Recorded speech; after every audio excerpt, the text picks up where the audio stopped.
Bienvenue à vous dans cette nouvelle vidéo d'actualité auto. Je vous propose aujourd'hui de parler de tout un tas de sujets qui ont fait l'actu ces derniers jours. On va déjà parler d'une marque de voitures électriques qui est en train de fermer ses portes en Europe face à des ventes catastrophiques, mais aussi à tout un tas de dramas et de problèmes rencontrés sur leurs véhicules. On va ensuite parler d'une bonne nouvelle avec les prix de l'essence qui vont continuer de baisser. On va parler un petit peu du pourquoi du comment, et puis on va parler aussi de pénurie de pièces détachées, puisque en Europe, chaque jour qui passe, les ruptures de stock et les pénuries se multiplient et il devient de plus en plus dur, de plus en plus cher, de plus en plus long de faire réparer sa voiture. Ce sont les sujets de la vidéo du jour. J'espère évidemment que cette vidéo vous plaira. Si c'est le cas, je compte sur vous pour le montrer en laissant un petit like, en vous abonnant et bien sûr aussi en laissant un petit commentaire pour donner votre avis sur l'actu du jour.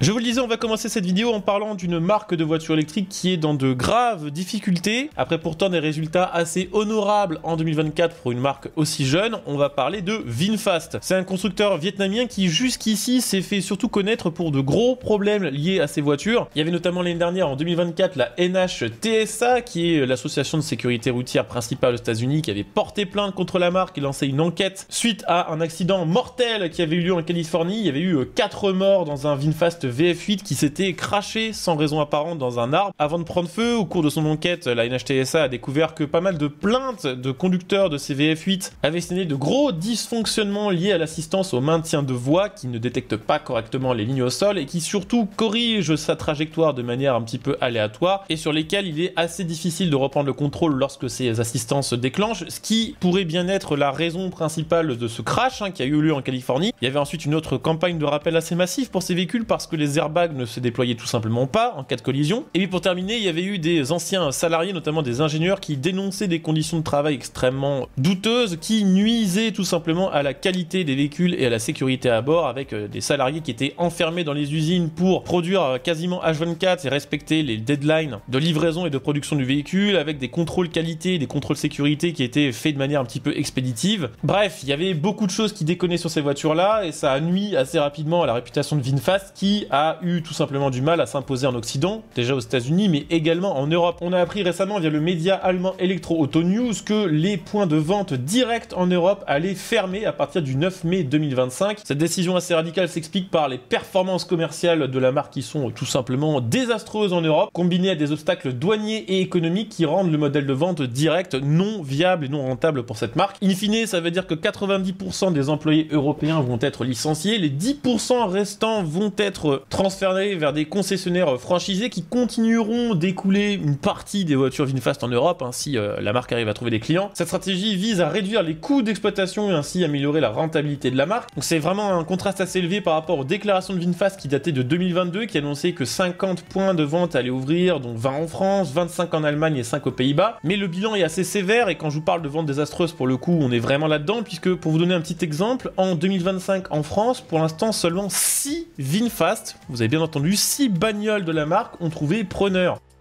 Donc la marque n'existe quasiment pas, et au niveau mondial, les chiffres de vente ne sont pas très bons non plus. Alors certes, en 2024, ils ont réussi à vendre 97 400 bagnoles, ce qui est honorable pour une marque qui n'existe pas depuis très longtemps, mais ces résultats sur 2024, c'était une perte de 3,2 milliards contre 2,4 milliards de pertes en 2023. En gros, en 2 ans, la marque a perdu plus de 5 milliards de dollars. VinFast va donc lever le pied sur son développement à l'international et va maintenant essayer de se concentrer sur l'Asie, notamment le Vietnam, où elle y réalise 80% de ses ventes. On verra si la marque existe encore l'année prochaine. Ce qui est sûr, c'est que ça va être un défi compliqué à relever pour eux parce que de 1, il y a le problème de la confiance qui est à retrouver chez les clients qui n'ont entendu parler de VinFast que pour des mauvaises raisons, que pour des problèmes de sécurité, des accidents mortels, du travail forcé dans les usines, et de l'autre côté, elle doit faire face à une concurrence asiatique qui est de plus en plus agressive, avec des voitures électriques de plus en plus performantes et des prix de plus en plus bas, un secteur sur lequel c'est vraiment la guerre commerciale, et pour une marque comme VinFast qui n'a pas les reins très solides, ça risque d'être la fin.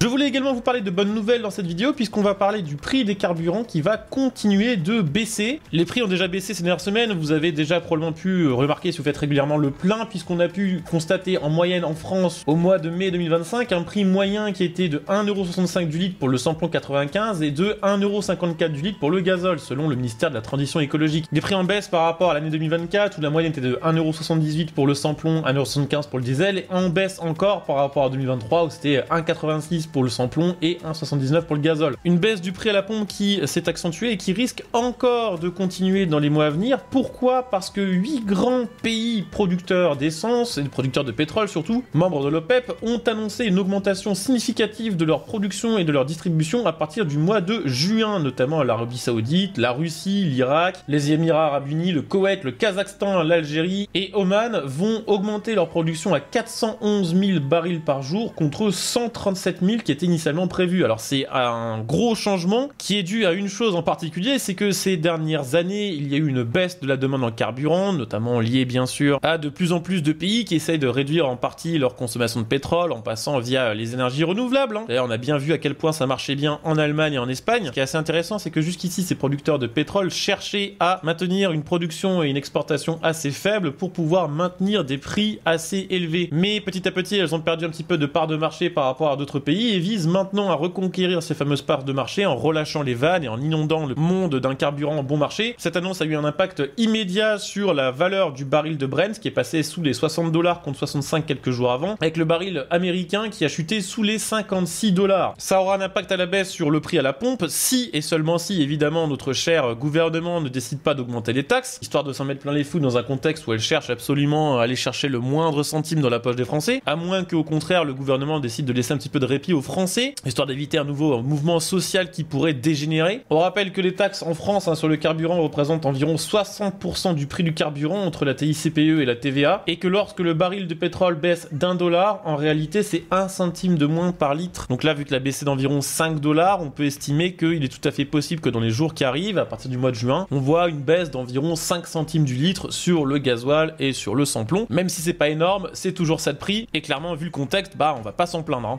Pour terminer, on va parler d'un nouveau gros problème que rencontre le secteur automobile européen, qui, en pleine mutation vers l'électrification, doit affronter une double peine, s'adapter à une réglementation de plus en plus stricte, tout en gérant en plus une pénurie chronique de pièces détachées. Pénurie qui affecte directement les professionnels de l'entretien, les constructeurs et surtout, bien sûr, les automobilistes. Résultat, les réparations sont de plus en plus longues et les prix sont en forte hausse. Depuis 2022, la disponibilité de certaines pièces détachées ne cesse de se dégrader, les délais de livraison s'étendent parfois à plusieurs semaines, voire plusieurs mois. Certaines pièces ne sont tout simplement plus disponibles, et en France, selon la Fédération de la distribution automobile, la FEDA, le délai moyen d'approvisionnement a augmenté de 35% entre 2021 et 2024. Conséquence directe, des garages qui sont débordés et des automobilistes contraints d'attendre pour les réparations parfois banales. Ça, je pense que vous êtes très nombreux à l'avoir malheureusement vérifié par vous-même. Il suffit d'appeler un garagiste pour avoir une réparation sur sa voiture. Maintenant, c'est très rare d'avoir des délais qui sont en dessous d'un mois, un mois et demi. Les causes de cette pénurie sont multiples. Déjà, la dépendance asiatique, puisque plus de 60% des composants automobiles viennent d'Asie, principalement la Chine, la Corée et le Japon. Donc forcément, quand la Chine est en train d'opérer une transformation vers la voiture électrique, il lâche petit à petit la fabrication de pièces pour le thermique. Donc nous qui roulons encore massivement en thermique, on se fait un petit peu niquer. Vu qu'également en Europe, il y a pas mal de sous-traitants et d'équipementiers qui ferment des lignes de production ou qui ferment des usines tout court, il y a de moins en moins de pièces qui sont fermées sur place et certaines pièces spécialisées ne sont tout simplement plus disponibles. En plus de ça, les pièces détachées coûtent de plus en plus cher, notamment à cause des coûts de transport maritime qui ont pris 25% dans la gueule entre 2021 et 2024, mais également à cause de la flambée du prix des matières premières. Tout ce qui va être aluminium, cuivre, acier, etc. C'est plus 40 à 80% de hausse selon les matériaux depuis le début du conflit en Ukraine. À ça, il faut rajouter évidemment les coûts de l'énergie qui ont explosé, ce qui fait que n'importe quelle pièce détachée coûte maintenant le double de son prix d'il y a quelques années. C'est évidemment dû aussi à des décisions stratégiques, puisque pendant que les tensions s'aggravent, l'Union européenne oriente ses investissements quasi exclusivement vers la voiture électrique. C'est plus de 6 milliards d'euros de subventions européennes qui ont été engagées dans la construction de gigafactories de batteries en France, en Allemagne, en Suède, en Hongrie. D'ailleurs, la plupart de ces projets ont complètement floppé ou sont en faillite. Et à côté de ça, il n'y a aucune ligne budgétaire qui n'est prévue par la Commission européenne pour relocaliser la production des pièces dites classiques. Pourtant, les voitures ayant un moteur thermique en France sont encore très largement majoritaires, avec la voiture électrique qui a du mal à dépasser les 15% de part de marché. Inutile de vous dire qu'avec un parc européen qui ne fait que vieillir, les voitures thermiques représentent encore largement plus de 90% des voitures en circulation. Donc évidemment, les garagistes essaient d'improviser face à l'urgence, proposent l'utilisation de pièces d'occasion, plus 18% selon l'ADEME en 2024, l'adaptation de pièces équivalentes ou génériques, et allonge les délais d'attente qui peuvent être supérieurs à 4 semaines pour certaines interventions mécaniques. En tout cas, ça c'est d'après les chiffres. Je pense qu'en réalité, 4 semaines maintenant c'est le minimum. Tout ça, ça a un impact bien sûr sur le prix des réparations qui ont bondi de 12% en moyenne en 2024 et jusqu'à 20% pour certaines interventions jugées plus complexes. Alors évidemment, l'association des constructeurs européens demande certaines mesures, la relocalisation des usines de production de pièces, la création de stocks stratégiques, les soutiens financiers aux petits garages, ou encore une politique de diversification des chaînes d'approvisionnement. d'investissement, mais Bruxelles reste concentrée sur l'objectif zéro vente de thermique en 2035 et juge que ces investissements ne servent à rien. On peut juger que le basculement vers la mobilité électrique est nécessaire, mais il ne doit pas et ne peut pas se faire au détriment de la maintenance des millions de véhicules thermiques qui sont encore en circulation. Tout ce qu'on demande, c'est un petit peu de pragmatisme, un petit peu de réalisme de la part de la Commission européenne. Va-t-elle entendre raison? Rien n'est moins sûr. Donc voilà, c'était la vidéo du jour, j'espère bien sûr qu'elle vous aura intéressé. Si c'est le cas, je compte sur vous pour le montrer, comme d'hab, en laissant un like, en vous abonnant et en laissant un petit commentaire. On se retrouve dès demain pour une nouvelle vidéo. Bonne journée à tous, ciao.